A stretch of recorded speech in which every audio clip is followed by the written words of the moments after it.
are going to discuss the summary of chapter 2 with important exam key points. Okay, first of all, we'll see what is there in chapter 2. ඉස්සරළම බලමු මොකක්ද chapter 2 එකේ තියෙන්නේ කියලා. හැබැයි අපි chapter 2 එක ගැන මේ chapter wise vendor of speech කතා කරාට ඇත්තටම exam එකේදී මේ chapter එකේ මේක තියෙන්නේ අර chapter එකේ අරක තියෙන්නේ එහෙම අවශ්‍ය නැහැ. ඔයාලා දැනගන්න ඕනේ සම්පූර්ණ ස්ටෝරි එක විතරයි chapter wise අපි කරන්නේ අපේ පහසුව සඳහා. අපිට මතක තියාගන්න ලේසි හින්දා. එහෙම නැතු මේක මේ chapter එකේ තිබ්බද මේක first chapter එකේද තිබ්බේ second chapter එකේද තිබ්බේ. ඒක අදාළ නැහැ. ඔයාලට ස්ටෝරි එක මතකයි නම් එච්චරයි. අපි අපේ පහසුව සඳහා පාඩම් කිරීමේ පහසුව සඳහා විතරයි මේ chapter wise vendor of speech කරන්නේ. හොඳයි. chapter 2 එකේ second chapter එකේ මතක ඇති ඔයාලා දැන් කියවලා තියෙන පොත. එතකොට මතක ඇති ජගන් එයාගේ ස්වීට් ෂොප් එක වහන්නේ හවස 7ට. උදේ ඉඳලා 5 වෙනකම් සල්ලි එකතු කරනවා. ඒ සල්ලි වෙනම අර කවුන්ටර් බෝයි සේල්ස් බෝයි වෙනම ජගන්ට ගෙනල්ලා දෙනවා. ඊට පස්සේ 5 ඉඳලා 6 වෙනකම් පීකස් ටවර් එකේ එකතු වෙන සල්ලි ටික ජගන් වෙනම තමයි ජායකට දාලා තියාගන්නේ. එතකොට අපි දන්නවා උදේ ඉඳලා හවස 5 වෙනකම් එකතු වෙන මුදල් ටික විතරයි ජගන් එයාගේ ජර්නල්ස් වල සඳහන් කරන්නේ. ජර්නල්ස් වල සඳහන් කරන්නේ ටැක්ස් පර්පස්. ඒ කියන්නේ ටැක්ස් කට්ටිය ආවම ටැක්ස් බලන කට්ටිය ආවම එයාලා බලන්නේ ජගන්ගේ ජර්නල්ස් ටික.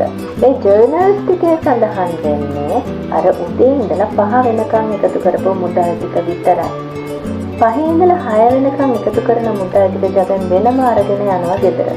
ඒක ගෙදර තමයි තැනක හංගලා තියෙන්නේ. අපි මේවා ඩීප්ලි කතා කරනවා පස්සේ තියෙන එක අපි දැනට ඉන්සිඩන්ට් ටික කියාගෙන අපි සමරි එක කතා කරන හින්දා. ඊට පස්සේ ජගන් 7ට ස්වීට් ෂොප් එක වහලා එයා එනවා ගෙදර. ගෙදර එන අතරතුරේ මෙයාට හම් වෙනවා නටරාජ්ගේ ප්‍රින්ටිං ෂොප් එක. මේ නටරාජ්ගේ ප්‍රින්ටිං ෂොප් එකයි ජගන් අතරයි ලොකු සම්බන්ධයක් තියෙනවා. මොකද සම්බන්ධය අපි දන්නවා ජගන් එයාගේ හෙල්දි ඩයට්ස් ගැන ප්‍රින්ට් කරන්න දීලා තියෙනවා නටරාජ්ට අවුරුදු ගානකට කලින් අවුරුදු කිහිපයකට කලින්. හැබැයි තව වෙනකම් නටරාජ් ඒ පොත ප්‍රින්ට් කරලා නැහැ. නටරාජ් කියන විදිහට හේතුව එයා හරිම බිසි. නටරාජ්ට වෙලාවක් නැහැ ජගන්ගේ පොත ප්‍රින්ට් කරන්න. ඉතරකට නටරාජ් බිසි. හැබැයි මෙතනත් පොඩි ප්‍රශ්නයක් තියෙනවා. එකක් තමයි නටරාජ් ඕනම වෙලාවක ජගන් ෆ්‍රී වෙච්ච වෙලාවක කතා කරන්න ගියොත් එහෙම දේශපාලනේ රට ගැන මේ හැමදේම ගැන කතා කරනවා ජගන් එක්ක හොඳට ඉඳගෙන. හැබැයි අහුවොත් කියන්නේ එයා ගොඩාක් බිසි හින්දා පොත ප්‍රින්ට් කරන්න වෙලාවක් නැහැ කියලා. ඊළඟට අනිද්දේ තමයි මේ ජගන් නටරාජ්ගේ ෂොප් එකට දැන් අපි නටරාජ්ගේ ෂොප් එක ගැන කිව්වේ ජගන් එන අතරතුරේ නටරාජ්ගේ ෂොප් එක හම්බෙනවා කියන දේ කියන්න ගිහිල්ලා නටරාජ්ගේ ෂොප් එක පාස් කරගෙන ජගන් එනකොට ජගන් දකිනවා බෙගර් කෙනෙක්. වෙග්‍රන්ට් කියලා තියෙන පොතේ බෙගර් තමයි තේරුම. වෙග්‍රන්ට් කියන්නේ බෙගර්ටම තමයි. එතකොට මේ බෙගර් නැත්නම් හිඟන මිනිස්සෙක් කෙසෙල් කොලේක අර left over food එහෙම නැත්නම් කවුරු හරි කාලා ඉතුරු කරපු කෑම ටිකක් හේල් කොලේක දාගෙන එයා කනවා පාරන්නේ තියාගෙන.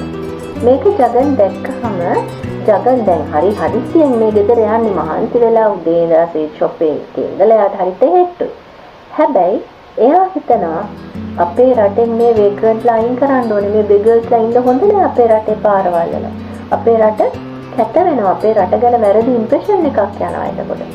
කියලා ජගන් දිගට මේ රට ගැන හිතනවා. ජගන් හිතනවා මේ වෙග්‍රන්ට්ලා රටින් අයින් කරනවා නම් එයාලට ජොබ්ස් දෙන්න ඕනේ. එයාලව රැකියාවක යොදවන්න ඕනේ.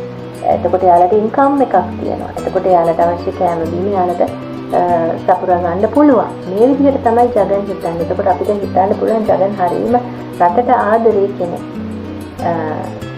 ඊට පස්සේ ජගන් මොකද කරන්නේ? මේ විග්‍රහයක් පාස් කරගෙන ගෙදරට එනවා. ලෝන්ලි ස්ටැචු එක ළඟනේ ගෙදර තියෙන්නේ. මේක දාන්න. ලෝන්ලි ස්ටැචු එක ළඟට එනකොට ජගන් දකින්න දෙයක්. මොකද මලි කහපාට ෂර්ට් එකකිනුයි ට්‍රවුසර් එකකිනුයි තරසිලා යාළුවෝ ගෑන් එකක් එක්ක යාළුවෝ කණ්ඩායමක් එක්ක එතන කතා කර ඉන්නවා රංචු ගහිලා. මේ වෙලාවේදී ජගන් මලිගේ ලස්සන ගැන මලි හරි හැන්සම්, මලි දැන් හරි උස මහතයි ලස්සනයි මේ දේවල් හිතලා සතුටු වෙනවා හිත යටි. ජගන් යන්නේ නෑ මලි ළඟට කතා කරන්න. හේතුව ජගන් ඇඳගෙන ඉන්නේ, ජගන් කියන්නේ අපි දන්නවා සාම්ප්‍රදායික Hindu කෙනෙක්. ඒතකොට ජගන් යන්නේ නෑ මලිට කතා කරන්න. හේතුව ජගන් හිතනවා මලි ලැජ්ජාවටපත් වෙයි. ජගන්ගේ ඇඳුම සහ ජගන්ගේ වයස මේ දේවල් දැකලා මලි ලැජ්ජාවටපත් වෙයි කියලා ජගන් යන්නේ නෑ මලිට කතා කරන්න. මෙතනදි පොඩි ප්‍රශ්නයක් ඇත්තටම තියෙනවා. පොඩි මේක ලොකු ප්‍රශ්නයක්. මුළු කතාව පුරාම මලි ඇත්තටම වැරදි වැඩ කරන්නේ, වැරදි දේවල් වලට යොමු වෙන්නේ මේ ජගන්ගේ advice නොකිරීම හින්දා. As a loving father, Jagan loves Mali very much, but he never advises Jagan. Advises Mali. තාත්තා කෙනෙක් විදිහට ජගන් හරියම ආදරණීය තාත්තා කෙනෙක්. හැබැයි කවදාවත් මලිට ඇඩ්වයිස් කරන්නේ නැහැ. මේක හොඳ නෑ, මේ වැඩේ කරන්න එපා. එහෙම කවදාවත් කියන්නේ නෑ ජගන්. ඒක ජගන්ගේ ලොකු අඩුපාඩුවක්. ජගන් ඊට පස්සේ ගෙදර යනවා. අපි දන්නා ජගන් ගෙදර ගිහිල්ලා ජගන් කැමතිත් නෑ මේ ස්ටෝරි එකේ හැටියට ජගන්ලා ගෙදර තියෙනවා බාත්රූම් එකක්. කියනකොට අපිට හිනක් යනවා. බාත්රූම් එකේ දොර බාගෙට ඇරිලා තියෙන දොරක්. බාගෙට ඇරිලා තියෙන කියන්නේ බාත්රූම් එක ෆික්ස් වෙන තැන, දොර ෆික්ස් වෙන තැන විදියට පොඩි හිඩසක් තියෙනවා. එතනින් බාත්රූම් එකේ ඇතුළ පේනවා. ජගන්ට අනුව මේකට හේතුව තමයි එතකොට කවුරුත් බාත්රූම් එක ඇතුළේ වැඩි වෙලාවක් ඉන්නේ නැහැ. ඒක තමයි ජගන්ගේ හේතුව. රීසන් අවුට් කිරීම. නැත්තම් කවුරු හරි බාත්රූම් එකකට ගියා මොන තරම් වෙලා ඉන්න පුළුවන්. මේක එළියේ ඉන්න කෙනාට ඇතුළ පේන හින්දා ඇතුළේ ඉන්න කෙනා හදන්නේ ඉක්මනින් එළියට එන්න තමන්ගේ කාර්ය කරගෙන. ඒ හින්දා ජගන් මේ දේවල් කරන්නේ ඇයි?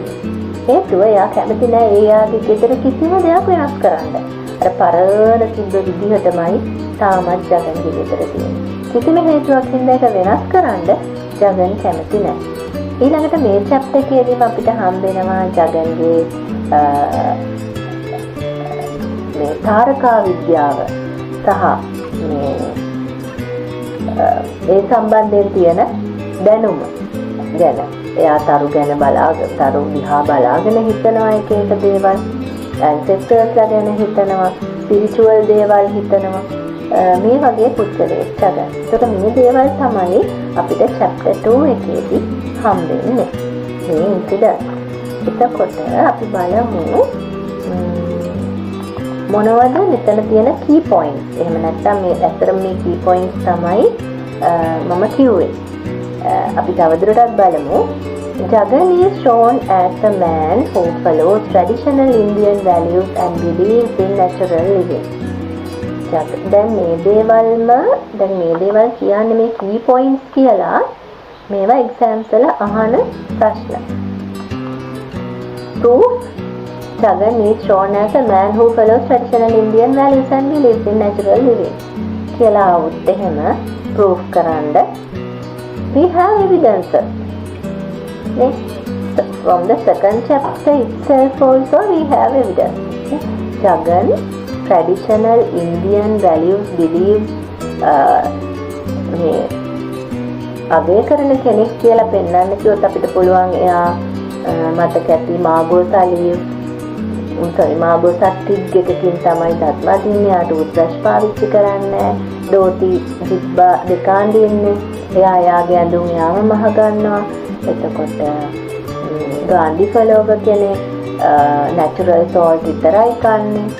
sweet කන්නේ sugar පාවිච්චියක් නැහැ. ඊට අමතරව සරස්වති දේවියට පුද පූජා කරලා තමයි යාගේ කඩේ පටන් ගන්නෙ. ඊළඟට දවස පුරාම භගවත් ගීතා අතේ තියාගෙන ඉන්නේ. එතකොට මේ වගේ දේවල් අපිට ගන්න පුළුවන් මේ දේවල් වල. එතකොට ඊට අමතරව මේ බෙගර් ගැන හිතනකොටත් අපිට කියන්න පුළුවන් දැන් ඉන්දියන් වැලියුස්, ඒ කියන්නේ ඉන්දියන් ට්‍රැඩිෂන් එකට අනුව මේ බෙගර්ස්ලා හිතුවේ යුතු නෑ ඉන්දියාවේ ජගන්ට අනුව. එතකොට ඒ දේවල් ඒ හැමදේම අපිට ගන්න පුළුවන් එක්සැම්පල්ස් විදිහට මේ පොයින්ට් එකට. His deep affection for Mali is clear even though their relationship is somewhat distant. තව important point එකක්.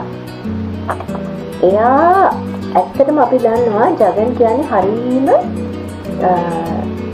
ආදරණීය තාත්තා කෙනෙක්. මලිට හරීම ආදරය කරන තාත්තා කෙනෙක්. හැබැයි කොච්චර ආදරය කරත් මේ දෙන්නගේ රිලේෂන්ෂිප් එක අතර ලොකු ගැප් එකක් තියෙනවා. ලොකු ඩිස්ටන්ස් එකක් තියෙනවා. හේතුව මේ දෙන්න ඇත්තටම කමියුනිකේට් කරන්නේ. they never communicate with each other. Every time they use a mediator between them. Who is the mediator? That cousin. කසින්ව තමයි යාමලා මීඩියේටර් විදිහට පාවිච්චි කරන්නේ. ජගන් කියන දේවල් ජගන් කසින්ට කියන්නේ. කසින් කියලා මලිට කියනවා. මලි කියන දේවල් ජගන්ට එන්නේ කසින් හරහා. ඒ හින්දා කසින්ව මීඩියේටර් කෙනෙක් විදිහට මේ දෙන්නම පාවිච්චි කරනවා. ඒත් එක්ක ඒ වුණාට ජගන් මලිට හරීම ආදරේ. මලිගේ growth එක එහෙම නැත්නම් මලිගේ appearance එක දැකලා හරියට සතුටු වෙන තාත්තා කෙනෙක් ජගන්. ඒ වගේම මලිගේ health එක එහෙම නැත්නම් මලිගේ සෞඛ්‍ය තත්ත්වය ගැන ගොඩාක් concern කෙනෙක් තමයි ජගන්. එතකොට එයා ස්වීට් ෂොප් එකේ ඉඳලා කෙලින්ම හවසට එයාට දැන් අර රාජ්‍ය පෙන්ටින් ෂොප් එකට ගිහලා එයාගේ පොත එයාට හරිම වැදගත්. ඒක ගැන එයාට අහන්න ඕනේ. හැබැයි එයා නතර වෙන්නේ නැහැ. හේතුව මලි ගෙදර තනියම හින්දා තමයි එයා ස්වීට් ෂොප් එකේ ඉඳලා කෙලින්ම ගෙදර එන්නේ. එතකොට මේ දේවල් වලින් අපි දන්නවා ජගන් හරීම මලිට ආදරය කරන තාත්තා කෙනෙක්. හැබැයි දෙන්න අතර රිලේෂන්ෂිප් ගැප් එක හරිම ලොකුවට තියෙනවා. The chapter highlights the contrast between tradition and modernity, an important theme in the novel. Come from this theme.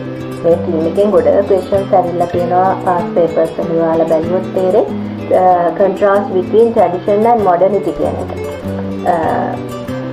ඒකේ හේතුව තමයි ජගන් traditional values, traditional දේවල් අගය කරන කෙනෙක්. හැබැයි මලි එහෙම නැහැ.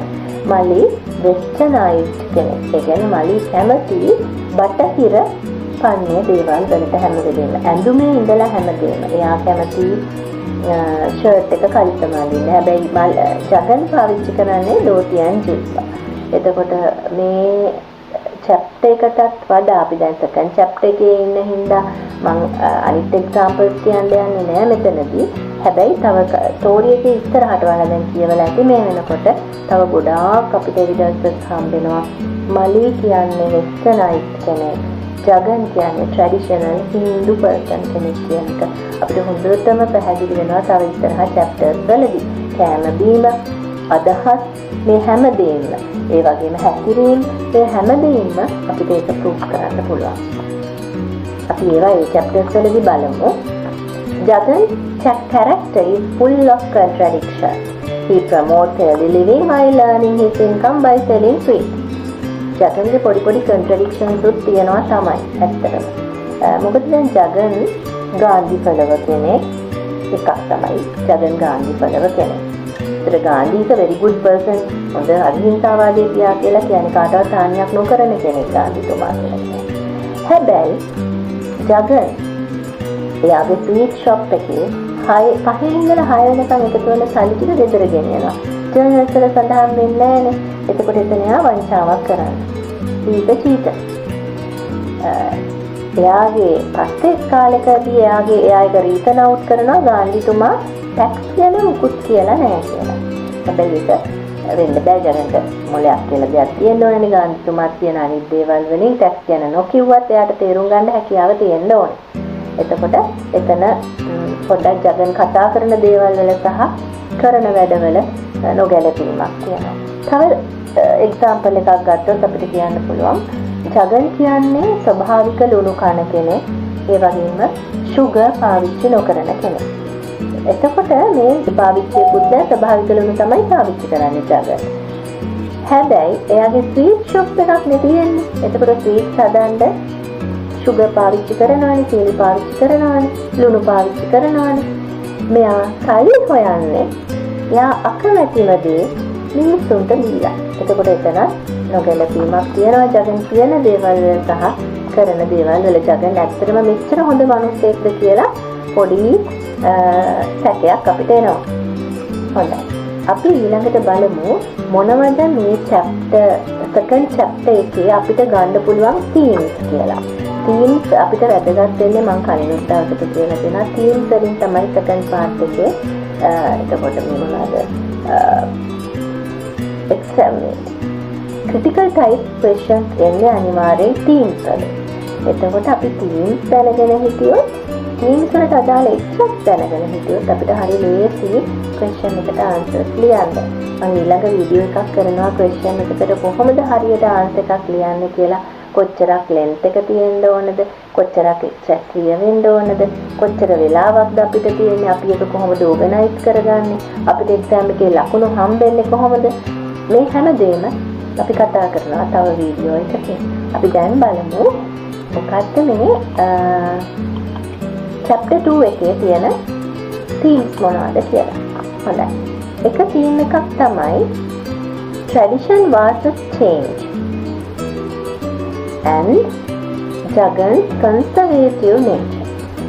Tradition versus change කියන එකට අපිට දැන් ඔයාලට screen එකේ පේන exact එක ගන්න පුළුවන්. තවත් exact තියෙනවා. මේකේ මේ exact එක විතරක් නෙමෙයි. මේ themes වලට අදාළව ඔයාලා exact පාඩම් කරගන්න. එතකොට ලේසි.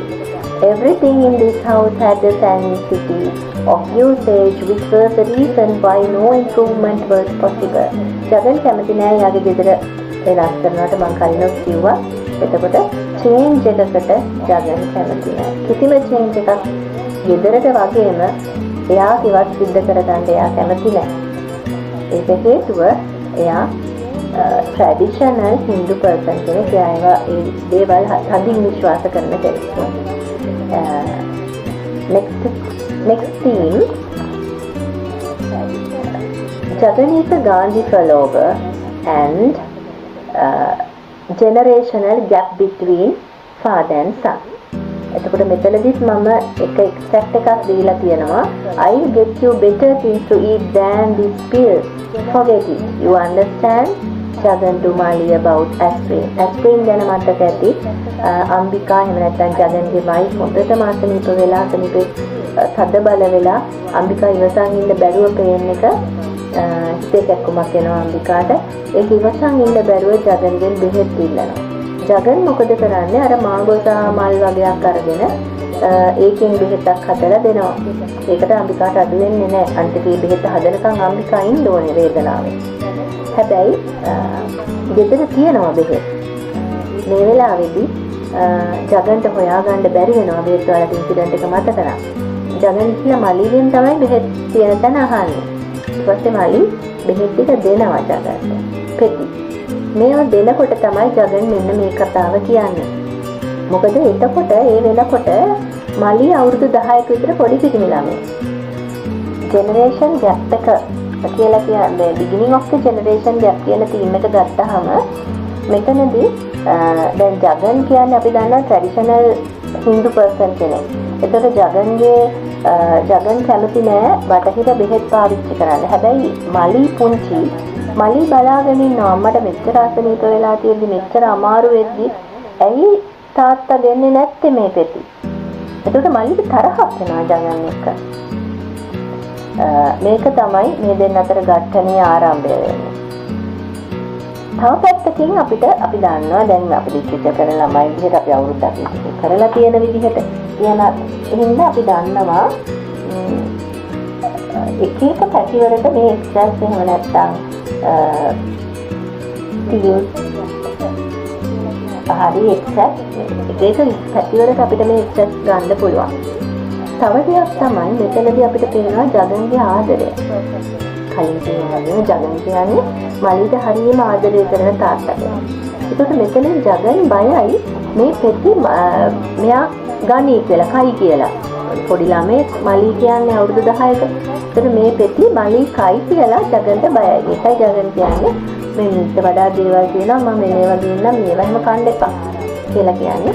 ඒ හින්දා වෙන්නත් පුළුවන්. අපිට ඒ පැත්තට ගන්නත් පුළුවන් ඒ එක්සැක්ට් එක.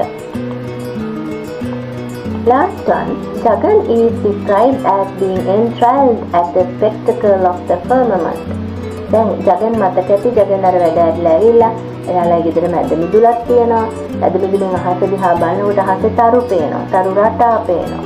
මේවත් එක්ක ජගන් හිතනවා ඇන්සෙස්ටර්ස්ලා ගැන, එතකොට ජීවිතය ගැන, මේ හැමදේම ගැන හිතනවා මේ ස්ටාර්ස් දිහා බලාගෙන. එතකොට අපිට තව තීම් එකක් විදිහට ගන්න පුළුවන් ස්ටෝරි එකේ ජගන්ගේ philosophical and spiritual outlook කියන එක. හොඳයි.